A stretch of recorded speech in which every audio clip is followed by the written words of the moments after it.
Awal Juli 2021, Kementerian Kesehatan mengeluarkan 11 obat dengan harga eceran tertinggi untuk terapi pengobatan pasien COVID-19.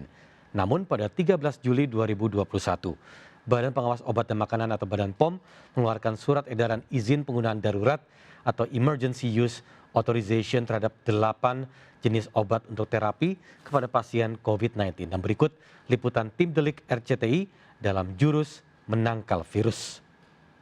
Pemirsa, beredarnya sejumlah resep obat yang diyakini dapat menyembuhkan COVID-19 memicu kelangkaan stok di pasaran. Mulai dari obat untuk pasien flu hingga obat antiparasit seperti ivermectin yang langsung diburu oleh masyarakat. Namun benarkah ivermectin dapat digunakan bagi pasien positif COVID-19? Berikut penelusuran Naomi Tobing dan Suryali Santoso untuk Anda. 2 tahun sudah pandemi COVID-19 melanda Indonesia. Sejumlah langkah terus diambil pemerintah guna menekan angka positif COVID-19. Selain upaya pencegahan melalui protokol kesehatan, pemerintah saat ini mulai melegalkan penggunaan sejumlah obat bagi pasien COVID-19. Awal Juli 2021, Kementerian Kesehatan mengeluarkan 11 obat dengan harga eceran tertinggi untuk terapi pengobatan pasien COVID-19. Di antaranya Favipiravir, Oseltamivir, dan Ivermectin. Namun pada 13 Juli 2021, Badan Pengawas Obat dan Makanan BPOM mengeluarkan surat edaran izin penggunaan darurat atau Emergency Use Authorization terhadap 8 jenis obat untuk terapi kepada pasien COVID-19. Di antaranya Remdesivir harga Rp510.000 per vial, Favipiravir dengan harga Rp22.500, Oseltamivir dengan harga Rp26.000 per tablet, imunoglobulin berbentuk infus dipatok dengan harga Rp3.265.000 untuk ukuran 50 ml, Ivermectin dengan harga Rp7.500 per tablet, Tocilizumab dijual dengan harga Rp5.710.000 per 20 ml, Azithromycin dengan harga Rp1.700 per tablet, dan Dexamethasone yang belum ditentukan harga eceran dari pemerintah. Menurut Siti Nadia Tarmizi selaku juru bicara Kementerian Kesehatan, penentuan obat COVID-19 tersebut telah disepakati para ilmuwan sehingga dapat digunakan secara darurat di Indonesia. Dan jenis-jenis obat ini sudah dikonsultasikan dengan organisasi profesi ya, tentunya sebagai perhimpunan spesialis yang tentunya memang ahli di bidangnya ya terkait hal ini. Jadi sesuai dengan kompetensinya. Dan ini adalah tentunya usulan pengobatan yang memang sudah disepakati dan mendapatkan rekomendasi dari organisasi profesi spesialis ya.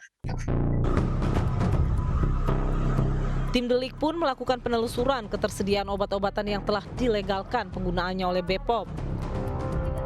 Di sejumlah apotik yang kami datangi, obat-obatan tersebut hanya bisa dibeli menggunakan resep dokter. Bahkan sebagian dari jenis-jenis obat tersebut hanya dijual di rumah sakit. Namanya di sini sedia obat ini Remdesivir. Ini ada resepnya nggak? Remdesivir di rumah sakit kan nggak sedia Remdesivir. Yang tersedia kami Dexamethasone, Azithromycin, Ivermectin, sama Favipiravir. Yang lainnya di rumah sakit. Oh, lainnya di rumah sakit. Itu untuk harga Pak, boleh tahu dulu? Azithromycin 10 tablet 17.000, Ivermectin 150.000. Dexamethasone 5.000. Sama antivirusnya 10 tablet itu 225. Biasanya kalau udah satu set itu berapa Mbak? Antivirusnya butuh 40 tablet untuk 5 hari. Satu set itu sekitar 1 jutaan. Ivermectin menjadi salah satu jenis obat COVID-19 yang paling banyak dicari sejak awal pemberlakuan PPKM darurat. Sayangnya di tengah lonjakan angka positif COVID-19 dan tingginya permintaan obat, harga Ivermectin meroket, stoknya pun menjadi langka. Ivermectin ini kan kemarin 500 sebenarnya kayak. Iya, 5. Nggak bisa kurang lagi Mas. Ya, saya dapat 4,5. Karena barang susah saya tarik 50.000 aja. Jadi 500. Itu tinggal satu-satunya. Jadi kalau nggak mau saya tanya-tanya dulu teman-teman sini. Kadang orang takut-takut ngasihnya Kak, karena jualnya di atas HET. Cuma kita dapat modal tinggi. Meski ivermectin dapat diperoleh dengan mudah di pasaran, namun ivermectin merupakan obat keras yang penggunaannya harus melalui pengawasan dokter. Rani Sanjaya, seorang penyintas COVID-19 yang tim delik temui, mengaku sempat mengkonsumsi ivermectin yang diperoleh dari seorang rekannya. Satu tablet saya coba, karena kondisi saya bagus, saya tidak merasakan dampak apa-apa ya. Karena kan satu hari dianjurkan satu pil ya, satu tablet. Di hari kedua saya coba lagi gitu. Jadi kayak coba-coba gitu kan. Saya sudah komitmen kalau memang nggak ada perubahan di hari kedua ini, stop. Akhirnya di hari kedua nggak ada perubahan, saya putuskan untuk stop obat itu. Selain itu, obat-obatan COVID-19 yang saat ini telah dilegalkan penggunaannya dinilai hanya untuk meringankan gejala dan bukan untuk menyembuhkan COVID-19. Ya, sebenarnya tidak ada obat untuk COVID, ya kan? Dan itu obat yang sering dipakai oleh dokter. Ya, ada obat antibiotik, ada antivirus, ya kan? Jadi sifatnya hanya mencoba aja. Selain langkanya ketersediaan obat COVID, tabung oksigen dan regulatornya mengalami nasib serupa.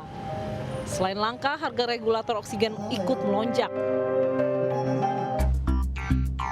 Penelusuran tim delik ke sejumlah penjual tabung oksigen dan regulator, rata-rata harga yang dibanderol melebihi harga asli sebelum terjadinya kelangkaan.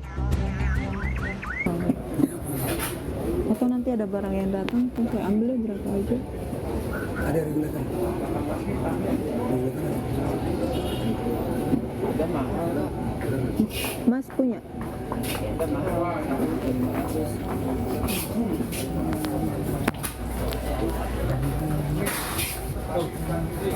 Berapa mas?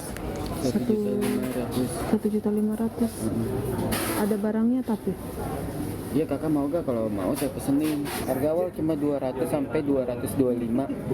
Itu harga waktu oksigen nggak ada. Waktu oksigen masih rame. Satu set aja tuh 700 sampai 7,5. Itu udah sama troli sama tabung sama regulator kan? Yang 1 kubik nggak sih itu mas? Iya 1 kubik. Angka kematian COVID-19 semakin meningkat, sementara lahan pemakaman semakin terbatas. Sejumlah pemakaman pun harus antri.